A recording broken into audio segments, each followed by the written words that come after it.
Le Premier ministre Édouard Philippe a dévoilé ce mardi au Havre les grandes lignes de sa politique maritime.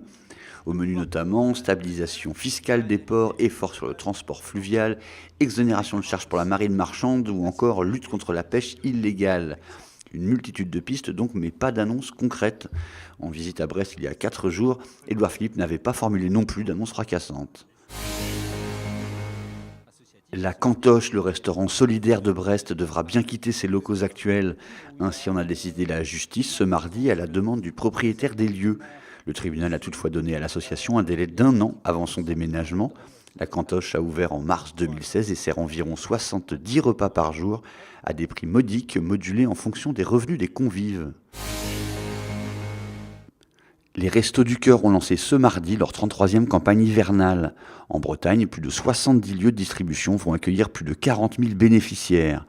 Parmi eux, au niveau national, une majorité de moins de 45 ans.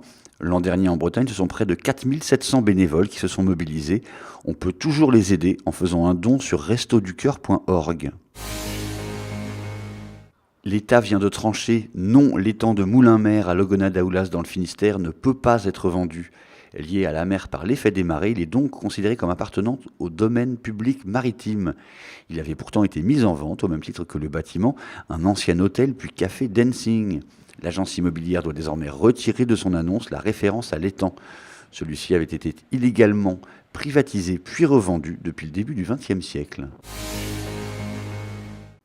Enfin, Celtic Ultra et Ultra Brestois, Merlu Ultra, Brigade Loire et Roison Celtic Cops, tous unis pour la même cause. Avec une trentaine d'autres groupes de supporters français, ils annoncent des actions revendicatives ce week-end. Ils entendent protester contre la répression disproportionnée qui les frappe, notamment les interdictions de stade ou de déplacement ou les restrictions du nombre de supporters.